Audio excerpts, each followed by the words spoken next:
중개법령이 아주 효자 과목이에요. 그래서 다른 과목들은 80점 내기가 어렵죠. 근데 이제 중개법령은 80점, 85점이 가능하니까 거기서 벌어야 안 나오는 공법도 외우고 공시세법도 외우고 그렇습니다. 그래서 점수를 사실 이 공법은 효자 과목이 아니거든요. 이거는 잘못하면 과락 나오는 과목이기 때문에 효자 과목이 아니에요. 이거는요. 그래서 효자 과목은 중개법령입니다. 거기서 최대한 많이 맞춰야 돼요. 가능하면 85점에서 90점. 근데 85점에서 90점 맞으려 그러면 거의 강사 수준이 돼야 그 정도 맞춰요. 그러니까 처음부터 60점 정도 맞을 것 같으면은 그러면 특강 들을 필요가 없죠. 근데 60점 맞았다 그러면 합격 못할 가능성이 커요. 왜냐하면 공법하고 공시세법은 60점이 안 나올 수 있는 과목이기 때문에 1년 하고도 안 나올 수 있는 과목이에요. 그러니까 나올 수 있는 과목의 점수를 확보해야 되거든요. 아니 공부를 안 해봤기 때문에 제가 그냥 알려드리는 겁니다. 어디가 효자 과목인지. 제가 하는 과목은 효자 과목 아닙니다. 이건 과락 안 나면 다행이니까. 자, 324페이지로 갑니다. 324. 324페이지의 그 하단부 2번에 가면 거기 마감자재 목록표를 제출하란 말이 나와요. 거기에 보니까 마감자재 목록표 목록표를 제출하라. 자, 이게 이제 무슨 말이냐면 요거 이제 알고 나면 아무것도 아닌데 새로 짓는 아파트, 신규 아파트죠. 신규 아파트를 분양할 때 어떻게 분양을 해요? 어렵습니까? 모델하우스 보여주고 분양을 합니다. 그러면 우리 사람들이 모델하우스 가서 이렇게 쫙 봤어요. 그래서 이거 멋지네. 이래가지고 분양 계약을 했는데 이제 분양 계약하고 건물이 이제 실제로 입주할 때까지는 빠르면 2년, 늦으면 3, 4년인데 보통 평균 3년 잡죠. 보통 빠른 건 2년 분양 계약하고 2년 내도 들어가긴 합니다만 평균적으로 3년 잡으면 돼요. 그러면 3년 뒤에 득 들어갔더니 아이쿠 모델하우스에서 보여준 거하고 실제가 다른 거야. 마감 자재라고 하는 게 뭐냐 그러면 벽지, 그 다음에 바닥, 그 다음에 화장실의 도기를 그 모델하우스에서 봤을 때는 번쩍번쩍 했는데 지금 가보니까 중국산 써놨어. 그 다음에 샤워 부스가 모델하우스에서 괜찮았던 것 같은데 실제로 입주할 때 가보니까 그거 아닌 것 같은데 이렇단 말이죠. 그 다음에 이제 뭐랄까 거기 요즘은 공동주택에 이렇게 사람 이렇게 목욕하는 거 그거 뭐라 그래야 되나 그거? 응? 욕조를 요즘 잘 안 넣죠? 넣나요? 잘 안 넣죠? 그냥 샤워 부스 이렇게 칸막이에서 샤워 부스 이렇게 넣고 욕조 같은 거는 요즘 잘 안 넣는데 옛날에는 욕조도 보여준 거하고 다른 거 넣고 그래요. 그리고 문짝도 종류가 되게 많아요. 문짝도 이게 싼 문짝이 있고 비싼 문짝이 있어요. 그러니까 그것도 차이가 되게 많이 나요. 문짝에서도. 그러니까 실제 마감 자재가 그러니까 모델하우스에 써놓은 거하고 실제가 다른 경우가 너무 많은 거야. 그러니까 마감 자재 목록표라는 게 벽지 어떤 거 썼느냐. 벽지도 종류가 다양합니다. 벽지. 그 다음에 바닥도 다양한 바닥 자재 재질도 다양해요. 우리가 볼 때는 비슷하지만 상당히 다양합니다. 그게 비슷하지만 다양해요. 그럼 가격 차이가 많이 납니다. 그게 또 그런 거. 그 다음에 이제 뭐 타일이라든가 아까 얘기했던 화장실 그 도기 뭐 이런 것들이 다 달라질 수가 있어서 분쟁이 생긴다고요. 그 다음에 그 뭐라 그래? 이 등도 차이가 납니다. 등도. 이 등 같은 것도. 그러니까 그 마감자재 목록표하고 영상을 촬영해가지고 제출해라. 그래서 입주자 모집,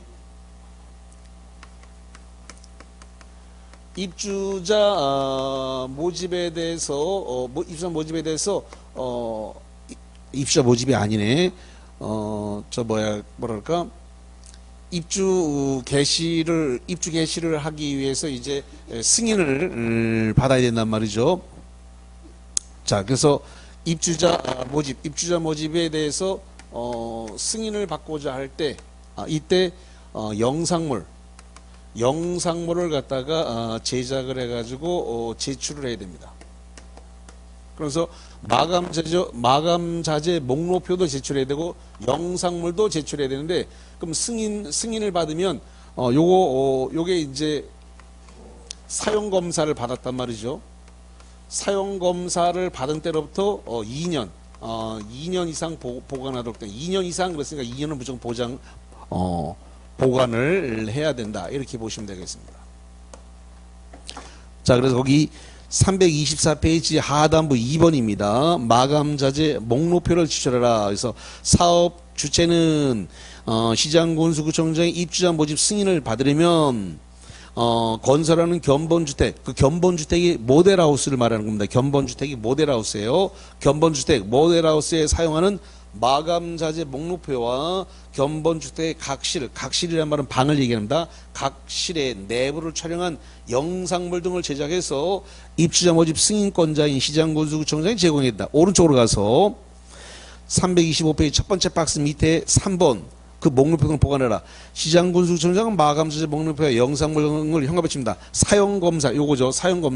사용검사가 있은 날로부터 2년 이상 보관해야 된다. 왜? 다툼이 생기면 이걸 꺼내다가 증거로 써야 되기 때문에 그렇습니다. 자, 그 다음에 한 장 넘겨서 326페이지입니다. 326페이지 중간에 제2절 분양가 상한제가 등장을 했습니다.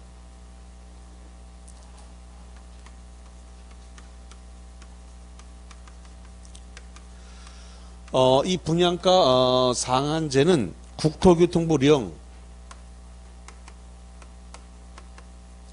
국토교통부령으로 정하는 가격 이하로 공급하라. 그래서 일명 분양가를 통제하는 겁니다. 분양가를 통제하는 것이 분양가 상한제다.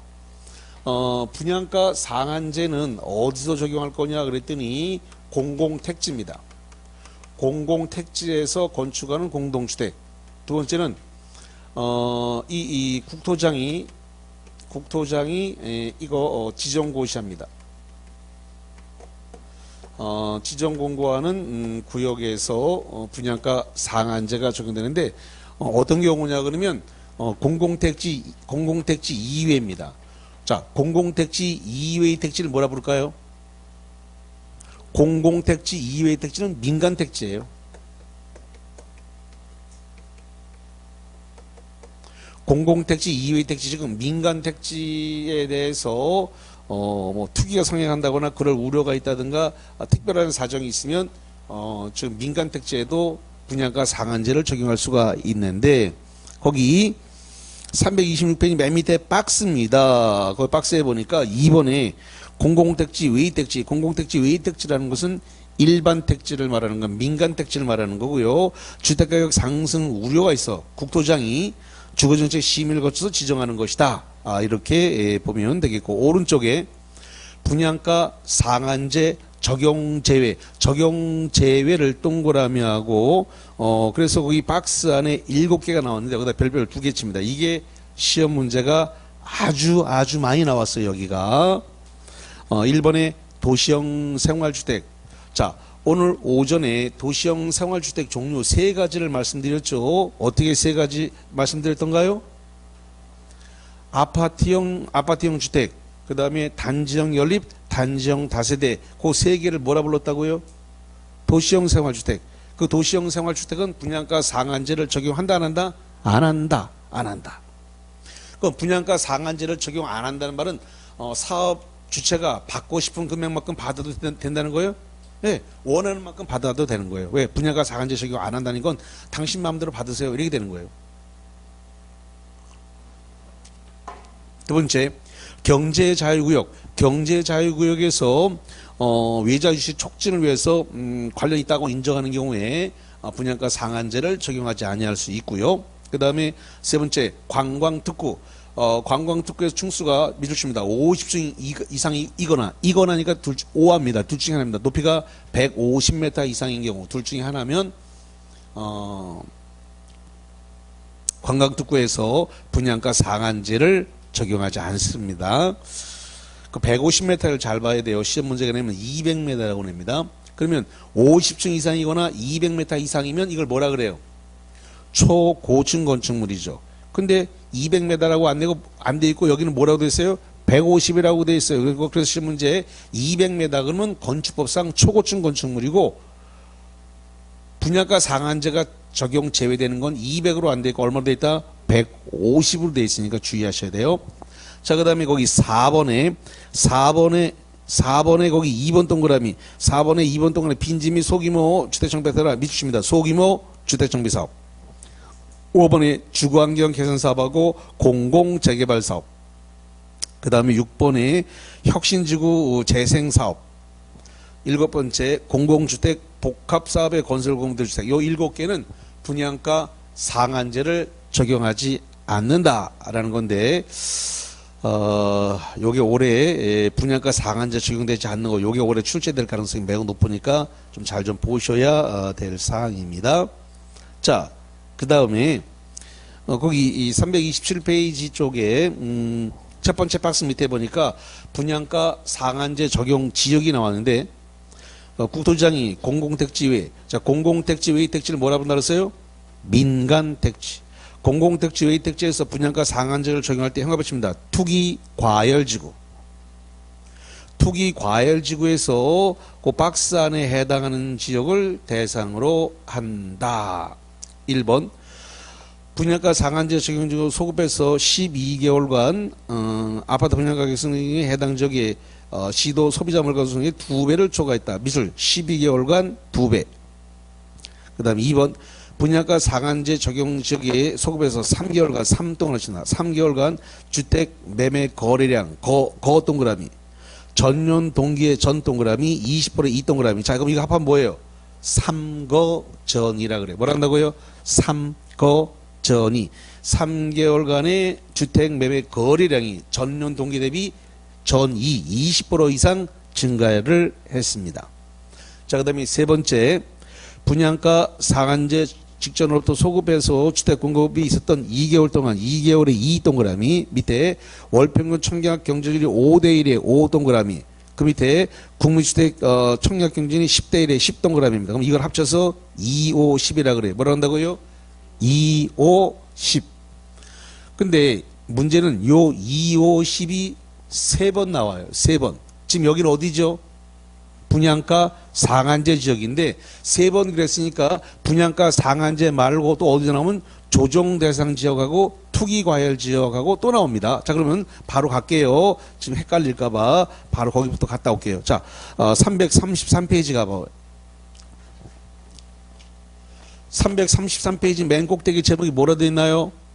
투기 과열지구 그 박스 1번 보입니다. 박스 1번을 보니까 투기과열지구 지정일로부터 소급해서 2개월간 2 동그라미 아랫줄에 5대1의 5 동그라미 밑에 줄에 월평균이 10대1 뭐가 나왔어요? 2, 5, 10 여기 투기과열지구입니다. 다 넘어갑니다. 335페이지 갑니다. 335페이지 가니까 조정 대상 지역이 나왔습니다. 어디가 나왔다고요? 조정 대상 지역입니다. 조정 대상 지역 중에서 첫 번째 박스입니다. 첫 번째 박스 1번 직접으로 소급해갖고 2개월 동안 2 동그라미 아랫줄에 청약경쟁 5대1의 5 동그라미 국민주택 규모 모두 10대1의 10 동그라미 뭐가 나왔어요? 2, 5, 10이 나왔습니다. 그래서 2, 5, 10이 모두 몇 번 나온다고요? 3번. 3번 나온다. 어떻게 3번 나온다고요?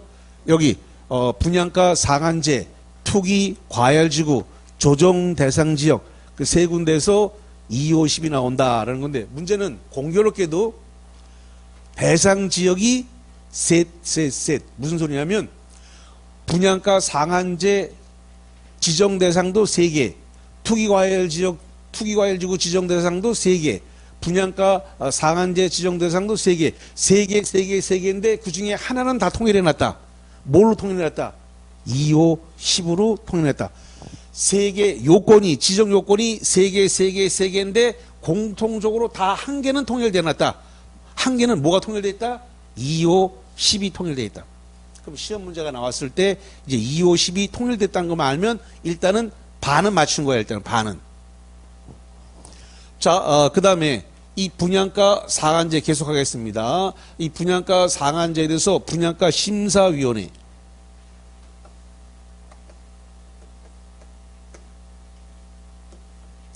분양가 심사위원회인데 이 분양가 심사위원회를 갖다가 설치 운영을 해야 되는데 이 설치 운영권자가 누구로 되냐면 시장, 군수, 구청장으로 돼 있어. 여기를 매우 조심하셔야 돼. 자, 일단 교재를 짚어주고 다시 갈게요. 어디를 다시 가냐면은 저 교재 326페이지를 갑니다. 326페이지 맨 꼭대기입니다. 맨 꼭대기에 분양가 심사위원회 시작을 누구로 시작했어요? 시장, 군수구청, 형광 붙입니다. 시장, 군수. 그래서 심사위원회 설치 운영은 시장, 군수구청장인데 요거 사업계획 승인, 사업계획에 대해서 승인을 갖다가 사업계획 승인 신청이 있은 날로부터 20일 이내가 되는 사업계획 승인 신청이 있은 날로부터 20일 내에 설치 운영을 해야 된다. 그러면 잠깐만 시험 문제를 뭐라고 내냐면 이렇게 내요. 분양가 상한제 지역에서 이 국토장이 분양가 심사위원회를 설치 운영해야 된다. 틀렸단 말이죠. 자, 분양가 상한제 지역을 지정 공고하는 건 국토장이 맞아요. 다시 분양가 상한제 지역을 지정 공고하는 거 누가 하는 게 맞다고요? 국토장. 근데 그 분양가 상한제 지정 공고한 구역 안에서 심사위원회는 누가 설치 운영한다? 시장, 군수구청장. 그 다음에 이 분양가 상한제 지역에 대해서 해제 신청을 할 수가 있어요. 해제 신청이 들어오게 되면 여기에 대해서 40일 내에 결정을 해서 알려줘야 됩니다. 그 다음에 재검토를 하는데 이 재검토는 우리가 타당성 검토를 하는데 이 재검토 일단 요거를 일단 하지 않겠습니다. 자, 그래서 일단은 거기까지 이 관련 내용을 이렇게 정리를 하고요. 저기 328페이지를 한번 볼게요.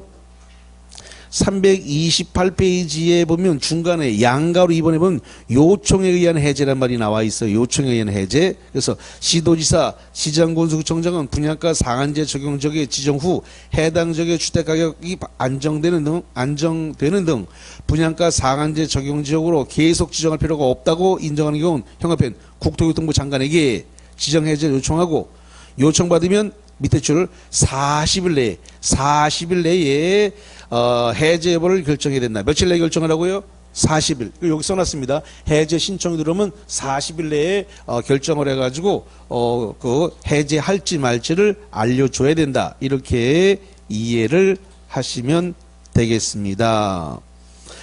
자, 일단은 거기까지 봤습니다. 일단 프린트물 한번 볼게요.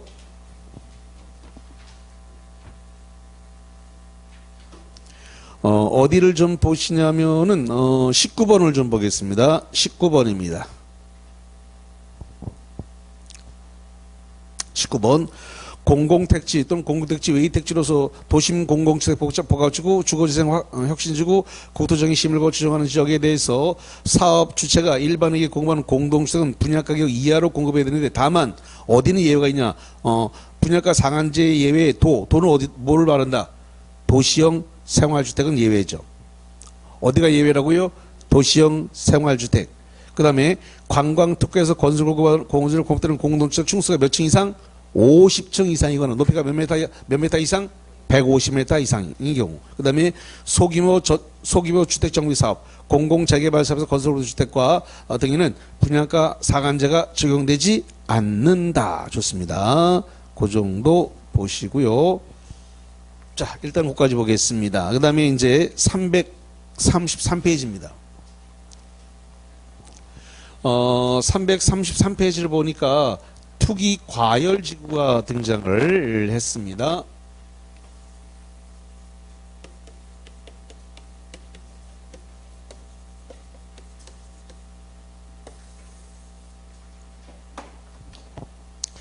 요 투기 이 과열지구를 지정하는 사람은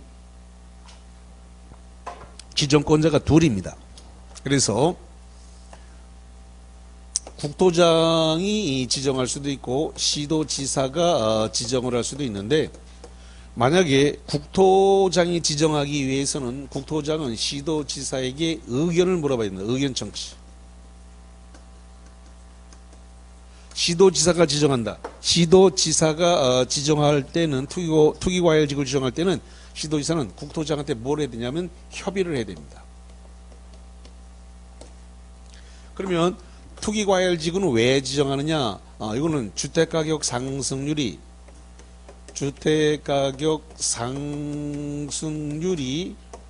물가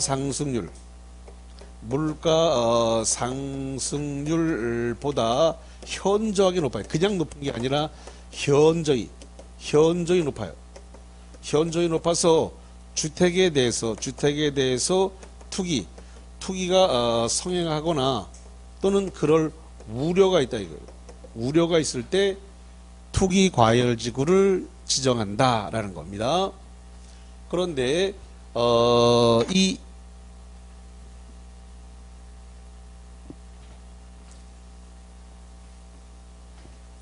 이 투기 과열지구에 대해서 말이죠. 재검토를 하는데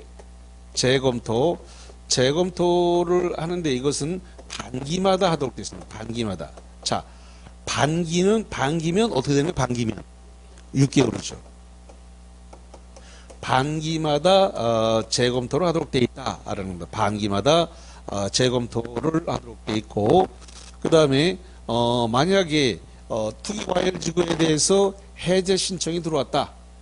해제 신청이 들어왔다면 해제 신청 받고 40일 내에 해제 여부를 결정해야 된다라는 거 똑같습니다. 자, 그런데 333페이지에 보면은 거기 박스입니다. 박스 안에 2번에 특이사항이 있어요.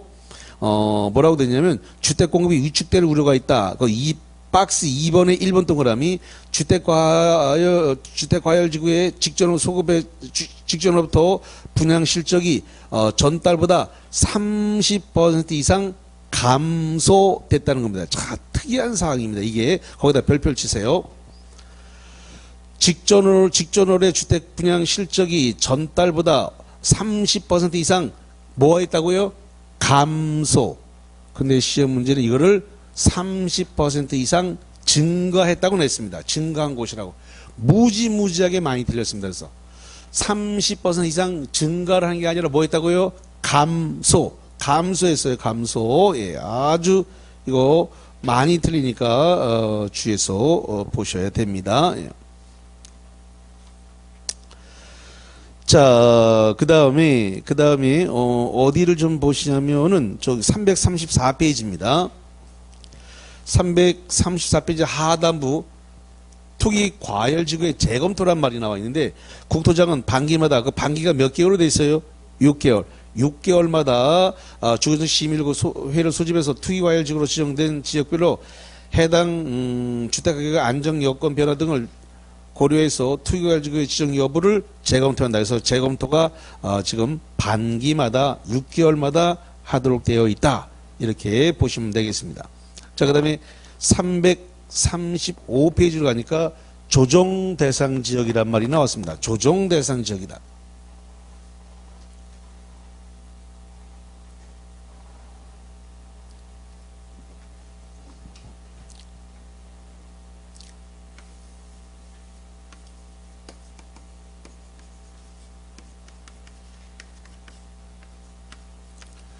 조정 대상 지역은 지정은 국토장이 지정을 해요. 주거정책심의위원회, 주거정책심의위원회입니다. 주거정책심의위원회의 심의를 거쳐서 국토장이 이렇게 지정을 하게 됩니다. 여기는 이제 분양권에 대한 전매량이 이게 30% 이상 이렇게 증가를 하게 되면 이게 이제 과열지구가 됩니다. 이 조정대상 지역은 두 개로 되어 있거든요. 그래서 조정대상 과열 지역이 하나 있고 위축 지역이 있고 두 가지로 되어 있습니다. 이렇게 과열 지역과 위축 지역 이렇게 두 가지로 되는데, 그래서 자, 요 용어부터 하나 볼게요. 이 분양권에 대해서 이 분양권에 대한 전매를 했다. 이 전매했다라는 말 뜻이 이게 뭘 가리키는 전매했다는 게? 등기 안 하고 팔았다가 이 전매요. 등기 없이 파는 것을 전매라 그래요. 그러면 분양권을 등기 안 하고 파는 양이 30% 이상 증가를 하게 되면 과열지구가 되는데, 자, 거기 한번 봅시다. 거기 이 235페이지 박스 안에 1번은 이미 봐드렸고, 그 다음에 거기 박스 안에 2번 볼게요. 직전으로 송급해서 3개월간 3동그라미 칩니다. 분양권의 분동그라미입니다. 이게 전매 거래량이 동그라미. 이게 이 직전으로 직전으로 같은 기간보다 30% 3. 그래서 3분 거 3입니다. 그래서 3개월간 분양권이 3분 그래서 분양권의 거래량 3분 거 3. 30% 이상 증가를 했습니다. 이렇게 되면 조정 대상 지역 중에서 과열 지역 지정 대상이 된다라는 것이고, 이 조정 대상 지역도 똑같습니다. 이게 뭐가 똑같냐 그러면 재검토를 갖다가 이것을 반기마다 한다는 거 똑같습니다. 반기마다 그랬으니까 6개월마다 하는 거죠. 그 다음에 해제 요청, 이것도 똑같습니다. 해제 요청을 하게 되면 거기에 대해서 40일 내에 결정을 해서 알려줘야 됩니다. 해제할 건지 말 건지에 대해서 40일 내에 알려주도록 하라, 이렇게 되어 있습니다. 자, 그러면 그 교재 그 336페이지입니다. 336페이지에 보니까 그래서 거기 중간에 양가로 2번에 보니까 요청에 의한 해제란 말이 나왔죠.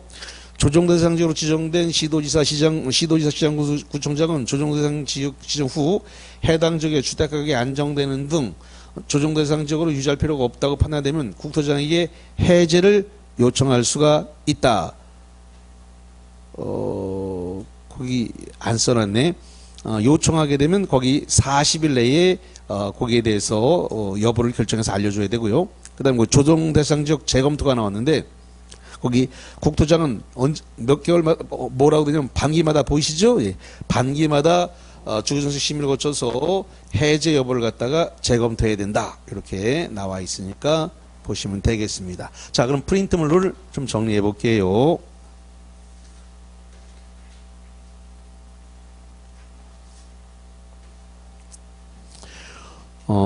어디를 보시자면 22번을 보겠습니다. 22번. 22번 주택 분양 실정률이 직전으로부터 가로 이상 가로한 곳은 국토장, 시도지사는 주거정책 심의를 거쳐서 투기 과열지구를 지정 또는 해제했다. 투기 과열지구 지정하는 것은 직전으로부터 얼마 이상 뭐였냐 그러면 직전으로부터 3개월 이상 3월 이상 이게 30% 이상 3개월 이상 30% 이상 뭐 한 것이냐면 감소한 것입니다. 분양 실정이 직전으로부터 3개월 이상 30% 이상 뭐 했다고요? 감소. 증가가 아니라 뭐라고요? 감소. 요거 아주 조심하셔야 돼요. 그래서 직전으로부터 해가지고 3개월 이상 직전으로부터 해서 3개월 이상 30% 이상 감소를 했습니다. 감소. 응? 응. 응. 직전월로부터 해가지고 이게 30% 이상 감소했다. 직전으로부터 30% 이상 감소한 것이다. 자, 그래서 거기 30% 이상 감소했다.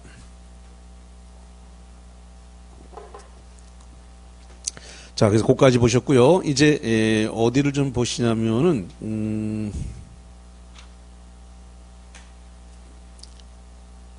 337페이지를 볼게요. 337페이지에 보니까 전매행위 제한이라고 하는 말이 나오는데, 그럼 전매니까 등기 없이 팔면 안 된다라는 이야기인데, 그게 10년 이내에서 대통령령이 정하는 기간 안에는 등기 없이 팔면 안 된다라는 이야기가 나옵니다. 자, 그래서 거기 꼭대기를 볼게요. 337페이지 맨 꼭대기입니다. 사업 주체가 건설하는 주택은 다음 원원에 해당하는 경우는 10년 이내, 거기 비춥니다. 10년 이내에 대통령이 정하는 기간 안에는 전매 제한 기간이 지나기 전에는 그 주택에 대한 전매, 매매 증여, 그 밖에 권리분 등으로 수반하는 모든 행위에 대해서 안 되는데 형합에 줍니다. 상속은 가능하다. 상속은 팔 수 있어요. 그래서 전매를 하거나 전매를 알선하면 안 된다. 그럼 박스에 보니까 어떤 게 전매하면 안 되느냐. 그래서 거기 6개가 나오는데, 투기과열지구 밑줄, 그 다음에 조정대상 지역 밑줄, 분양가 상한제 밑줄 3번, 그 다음에 4번 공공택지 외택지에서 건설 공급되는 주택, 그 다음에 6번째 공공재개발 사업에서 건설 공급되는 거 6번을 형합에 치세요. 토지 임대부 분양주택입니다. 토지 임대부 분양주택에 대해서 요거 전매 제한을 받는다. 전매 제한이니까 등기 없이 팔면 안 된다라는 소리고요. 자, 그 다음에 오른쪽으로 가서 338페이지입니다. 338페이지 오니까 뭐가 나오냐면 예외가 나와요. 그러니까 전매가 안 된다, 등기 없이 팔면 안 된다라고 되어 있는데, 예외적으로 전매가 가능하다라는 이야기가 나와 있어요. 예외적으로 전매가 가능하다. 자, 그러면 거기 이 박스가 나왔는데, 박스에다가 별별 2개 치세요. 그 8개가 전매가 가능해요. 1번 세대원이 근무 또는 생업상의 사정이나 질병, 취약, 결혼으로 인해서 세대원 전원이 다른 행정구역으로 이전한다. 다만 형합에 칩니다. 수도권 안으로 이전하는 경우는 제외된다. 그러니까 울산에서 지금 팔고 저쪽 그 수도권으로 이사 가는 거는 안 된다라는 겁니다. 예. 자, 그 다음에 두 번째, 상속에 취득한 주택으로 세대원 전원이 이전한다. 그럼 전매가 가능합니다. 네 번째, 세대원 전원이 그다음에 해외로 이주하거나 2년 이상 해외에 체류할 때 이때 팔고 갈 수 있습니다. 4번, 이혼으로 인해서 입주자로 선정된 지위 주택을 배우자에게 이전한다. 허용됩니다. 5번, 공익사업으로 시행으로 주거용 건축물을 제공된 자가 2주택 주거를 공급받은 경우다. 거기 1번부터 5번까지를 왼쪽으로 묶어보세요. 박스에 1번부터 왼쪽까지 묶어가지고 뭐라고 쓰면 LH 동의호함 이렇게 쓰세요.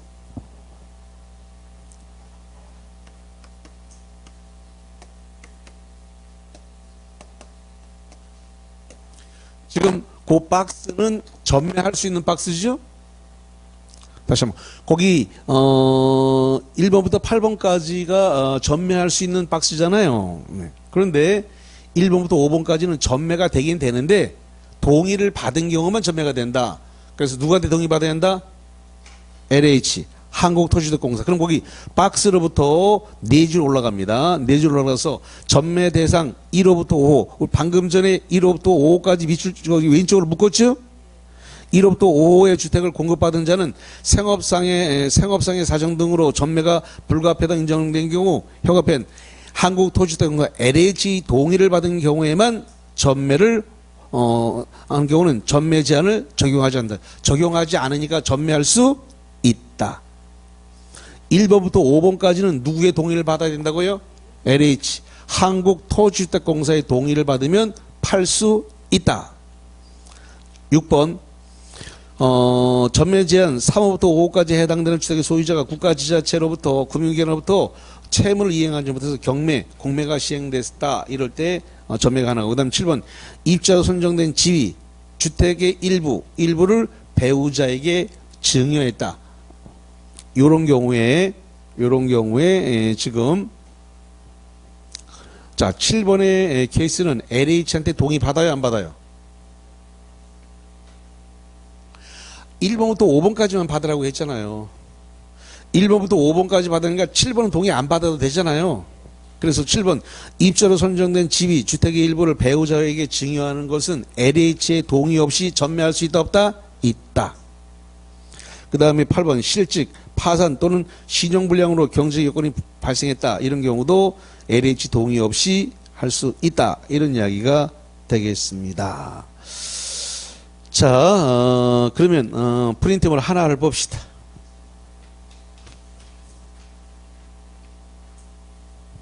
자, 23번에다가 별표 하나 쳐보세요. 23번입니다. 분양가 상한제 적용 주택의 입주자로 선정된 지위 또는 주택의 일부를 배우자에게 증여한 경우에는 사업 주체 한국토지주택공사의 동의를 받지 않고도 전매할 수 있다. 오다 X다. 그렇습니다. 5입니다. 요거는 7번 사항이에요. 8개 중에서 7번 사항이기 때문에 동의 안 받습니다. 동의 받아야 되는 건 1번부터 몇 번까지라고요? 5번까지가 LH 동의 사항이고, 요 23번은 7번 사항이기 때문에 동의 받지 않고도 전매할 수 있는데, 이게 시험 문제 나오면 구분이 잘 못하기 때문에 매우 잘 틀려요. 이게 깜빡하면 놓쳐버리기 때문에 주의를 해야 됩니다. 자, 그 다음에 340페이지 쪽으로 가서 공급질서 교란금지가 나왔습니다. 공급질서 교란금지.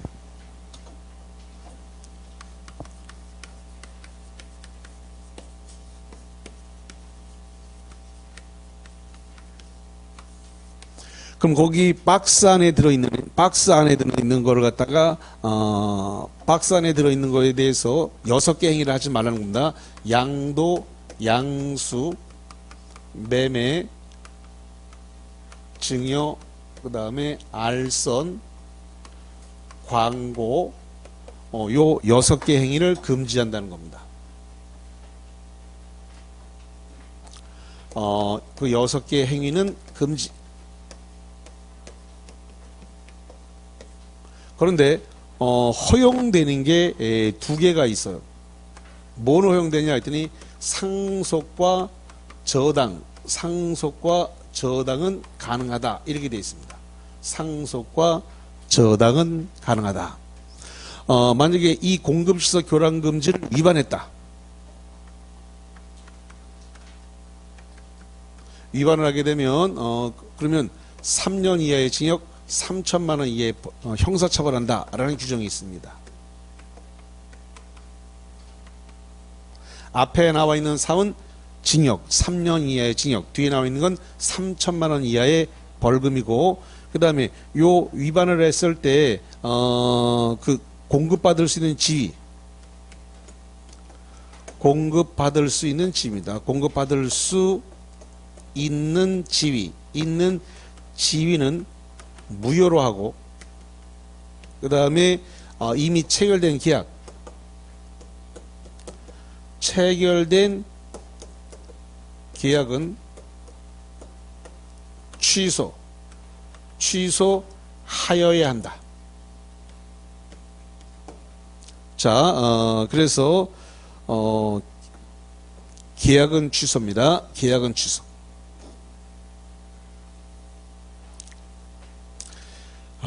시험 문제가 이걸 더럽게 내서 계약은 무효로 한다. 이렇게 내는데, 계약은 무효로 하는 게 아니라 계약은 뭐 한다고요? 취소해야 되고, 지위를 무효로, 공급받을 수 있는 지위를 무효로 하는 거고, 계약은 취소해야 한다. 근데 시험 문제는 체결된 계약은 무효로 한다. 아닙니다.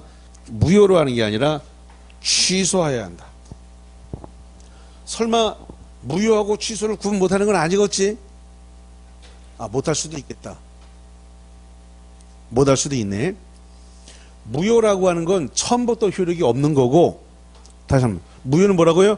처음부터 계약 체결부터 효력이 없는 거고, 취소는 정상적으로 효력이 발생해서 유효인데 취소권을 행사함으로써 소급해서 무효로 만드는 겁니다.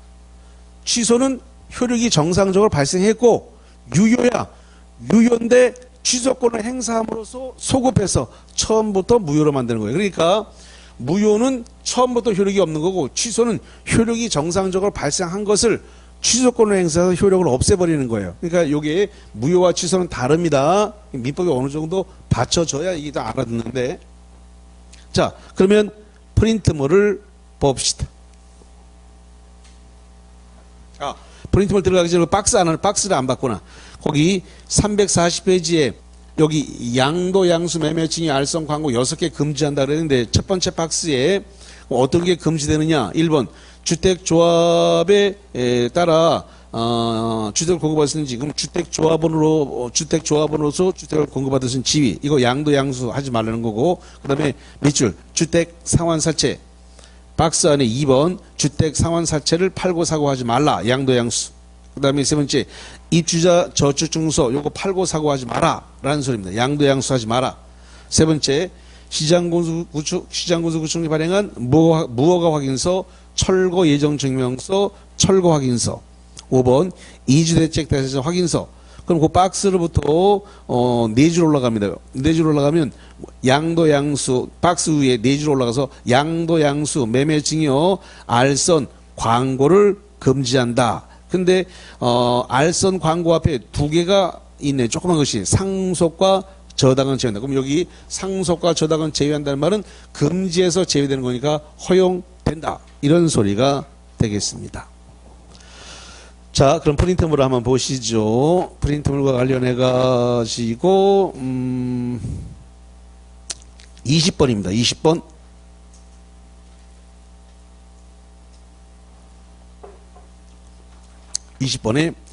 주택의 공급주소 교란 금지에 대하여 양도 및 양도의 알선이 금지되는 증서, 지위는 금지되는 거. 주택 상환사채 금지됩니까? 예, 동그라미 쳐요. 금지됩니다. 입주자 저축증서 금지됩니까? 예, 동그라미 쳐요. 재건축 건축물에 대한 담보물권 지위 금지됩니까? 아니죠. 요거는 금지되지 않습니다. 그래서 공급주소 교란 금지에 거기 재건축 건물에 대한 담보물권 지위는 금지되는 것이 아니다라고 하는 거. 그래서 그게 X입니다. 자, 그다음에 이제 어디를 좀 보시냐면은 241페이지에 거기 중간 2번 내용에 저당권 설정 등에 대한 제한이 나와 있어요. 자, 오늘 거기를 마지막으로 하겠습니다.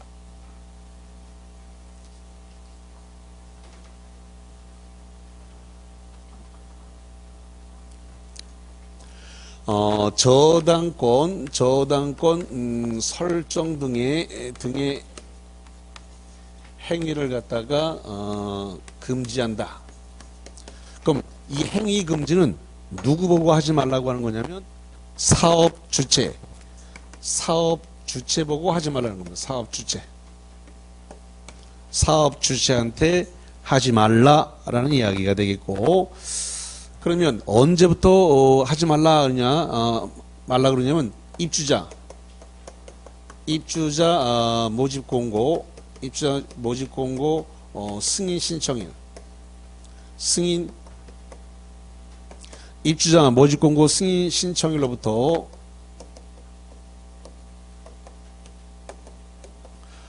소유권 이전 등기 가능일 이후 60일까지 하지 말라는 겁니다. 그러면 무엇을 금지하느냐? 금지 대상인데 그러면 가등기 담보권이라는 담보물권, 이 담보물권을 설정하지 말라는 겁니다. 담보물권.